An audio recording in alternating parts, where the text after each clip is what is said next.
L'Afrique, en dehors de l'Afrique du Nord, on peut parler du Al Jazeera qui a lâché le contrat qui en détail, en long, en large, en travers. J'en suis un des acteurs, donc je n'ai aucun problème à en parler. Tout le reste de l'Afrique diffuse les rencontres en clair sur leur chaîne. Mais quand vous avez affaire à une chaîne généraliste, elle ne peut pas diffuser que du football. Une CAN, c'est prendre le match. L'exemple de Mehdi Ansar qui a engrangé 5 millions de dirhams de publicité pour l'Algérie-Maroc est significatif.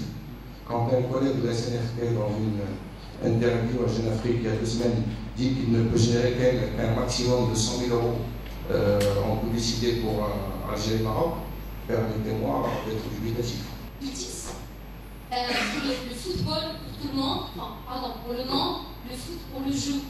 Alors, si on dit le foot pour le monde, est-ce que c'est le foot pour son objectif principal, qui est la montée du jeu et le fair play, ou bien c'est le foot pour tout le monde, c'est-à-dire que tout le monde peut voir le foot, alors chose qui n'est pas vraiment vraie. Nous, au niveau de la CAN, nous avons une obligation de sous-licencier un minimum de 22 matchs sur les 32 en terrestre avec les pays qui jouent en Afrique du Nord. Mais s'il n'y a pas d'accord, comme lors de la dernière CAN, nous avons obligé le Jazeera Sport à passer non pas sur ces chaînes 9 et 10 qui sont en payantes, mais sur des chaînes de Jazeera Sport en clair. Avant 1996, la télévision ne payait pas d'argent. J'étais en charge des premières conversations avec le ministère de la Communication de l'époque et avec le patron de la télévision. Et en 1996, croyez-moi, c'était une autre époque. Le ministre de la Communication de l'époque était Belzil Sri, le patron de la télévision était Mohamed Issari, et le PDG de la télévision et de la radio était Télécharge.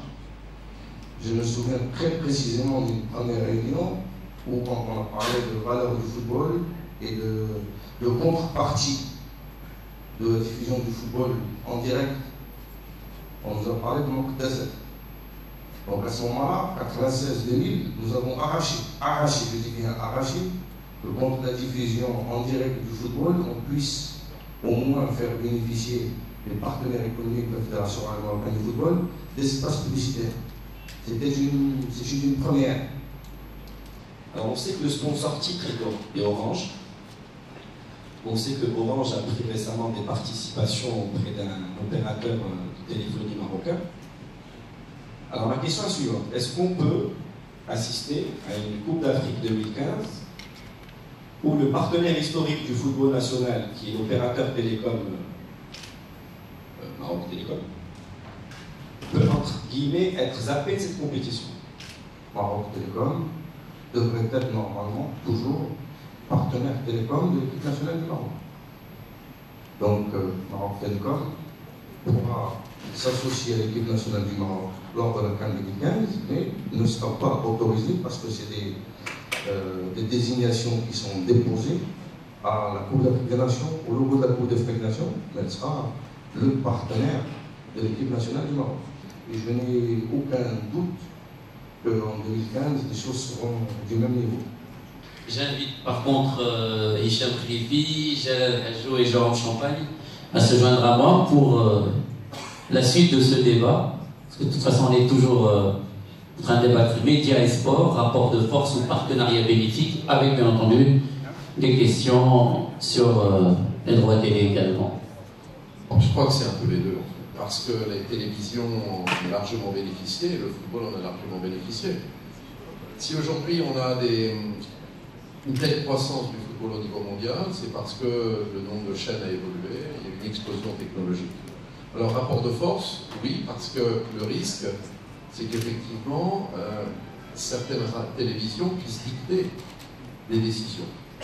Ce qui est intéressant dans le cas de la FIFA, c'est que les droits télévisés représentent 50% viennent d'Europe et 50% viennent du reste du monde. Mais aujourd'hui, je pense que pour répondre à cette question, qui est un thème passionnant, je crois que ce sont les deux en même temps. Et c'est un mariage, à mon avis, solide, mais qui peut être un peu orageux parfois. Donc le fait que les médias ne jouent pas le rôle, l'annonceur, finalement, n'est plus intéressé par certaines choses, parce qu'il dit que moi, concrètement, je n'ai pas de retour sur investissement. On l'a évoqué hier, on a parlé de naming. Et on a posé la question, est-ce qu'un naming au Maroc serait rentable? Est-ce que les médias marocains, presse écrite, télévision, radio, appelleraient demain le complexe Mohamed V avec le nouveau nom qui pourrait éventuellement être associé à une marque? Vous créez justement, vous êtes en train de créer ce rapport de force. Vous le créez avec un tel discours. Bon, vous oubliez que le sport se nourrit des médias. C'est un spectacle. Et vice-versa. C'est-à-dire que le sport, c'est un spectacle. Ça veut dire qu'il y a une expertise, il y a un lieu, un outil, et puis on propose un spectacle. Ce spectacle, bon, il faut le promouvoir. Les médias est un moyen pour le promouvoir. Aujourd'hui en Angleterre, il y a un stade qui s'appelle Emirates Stadium. Oui. Je suis sûr et certain, avec ma modeste expérience, que si Emirates avait apposé son nom sur le complexe Mohamed V, il y aurait encore 70% des journalistes qui appelleraient ça complexe Mohamed V. Alors que ces gens auraient investi des sommes d'argent incroyables qui auraient permis aux dirigeants d'acheter des infrastructures, d'acheter du matériel, de construire des loges, de faire de l'hospitality. Ça, c'est mon humble avis par rapport à la situation marocaine. Là, on rentre dans un rapport de force. Ce qui se passe dans la programmation de notre championnat, je prends un cas encore éloquent, c'est la programmation de la télé qui commence à dicter des matchs un lundi, un mardi, un mercredi, un jeudi, avant toute la semaine, où la notion de sport, et ce qui fait la quintessence du sport, c'est, je dirais, la concurrence. Il n'y a plus de concurrence, puisque le premier d'aujourd'hui, celui qui est classé premier, on ne sait pas s'il va être classé premier, puisque l'autre n'a pas joué, et puis quand on a un match qui est programmé en même temps d'une finale de Champions League, c'est la faute à qui? C'est la faute aux médias. Voilà. Le sport doit poser des règles. C'est au sport de faire les lots nécessaires et d'identifier quels sont ses besoins. Si l'UEFA a décidé de vendre la Ligue des Champions d'Europe suivant un cahier des charges précis, et l'offre au marché, le marché le prend ou ne le prend pas. Non, mais je parlais pas de ça. Je parlais du fait qu'il mentionne un certain nombre de noms. Mais c'est le cahier des charges. C'est le cahier des charges. C'est le cahier des charges. Si vous voulez diffuser Barcelone, Manchester sur tel territoire, le cahier des charges est précis. Personne ne vous l'impose. Vous voulez diffuser, c'est voilà les règles. Mais l'idée essentielle est que les auteurs du spectacle bénéficient de ces sources de revenus. Que les fédérations organisatrices bénéficient des sources de revenus liées à leur spectacle. Mais quand il n'y a aucune possibilité ou aucun contrôle sur ces sources de revenus, c'est un problème structurel au Maroc. Vous l'avez vu, hein. Enfin, je l'ai vécu. Je peux parler parce que j'étais dans le conseil, j'étais dans un grand cabinet d'audit, et puis j'ai joué au foot et j'étais dirigeant. Donc je connais très bien la problématique dans le sens où le sport est traité pas comme un vecteur, je dirais, de développement, ni comme une locomotive. Il est traité encore au Maroc comme un hobby. Hein. Bon, que d'ailleurs, comme vous le savez, le ministère du Sport de la Jeunesse, il bénéficie du budget de la part de l'État. Enfin, c'est le dernier budget. Hein. Donc comment l'introduction de l'image a modifié la perception du jeu? L'introduction de l'amélioration des nouvelles caméras, des nouvelles technologies, on a vu partout Zidane faire des roulettes. Mais combien de fois, donc ça, bien sûr, c'est un joueur exceptionnel, mais est-ce qu'il aurait été perçu aussi exceptionnellement s'il n'y avait pas eu la Super Loupe? Parce que c'était un très très grand joueur, mais si vous comparez ses statistiques en termes de passes décisives, en termes de buts, c'était un joueur qui était à très très beau niveau, mais qui a eu un impact sur le jeu lui-même. Et on voit des gamins faire des roulettes, mais après perdre le ballon. C'est le montage. Alors effectivement, Driss mentionne l'arrivée d'un certain nombre de très très grands réalisateurs.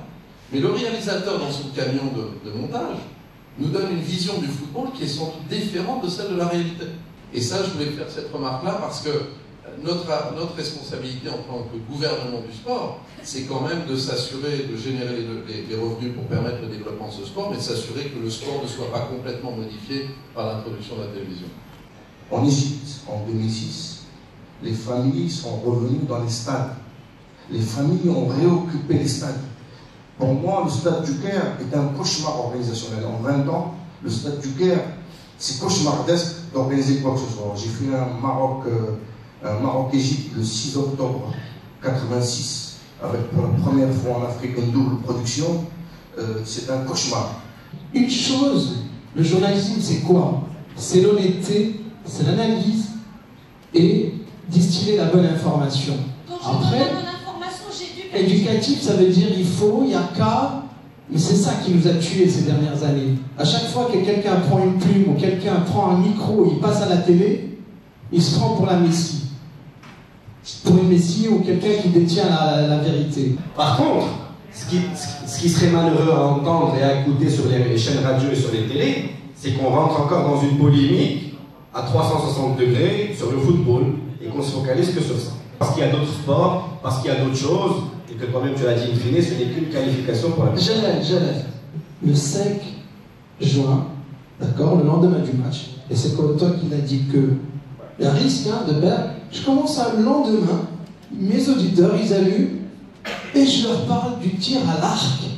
Ah non, tu parles pas du tir à l'arc, mais tu parles du meeting d'athlétisme de Rabat avec quelques-uns des meilleurs athlètes au monde. La vie ne s'arrête pas au 4 juin. Mais les gens, mais c'est ça qui fait la joie du sport, la passion. C'est-à-dire, et nous, je ne te cache pas, c'est notre fonds de commerce. Voilà. Je joue pour ça. C'est bien ça, c'est bien ce que tu dis. Ben oui, j'ai le courage de le dire. Je voudrais très sincèrement, au nom de l'équipe Optimum, vous remercier tous pour votre présence. Le sport au Maroc a besoin de jeunes comme vous, motivés, passionnés, engagés, impliqués, qui peuvent véritablement nous permettre de faire évoluer le secteur d'une manière très très concrète. Merci encore, Inch'Allah, à l'année prochaine. Merci beaucoup.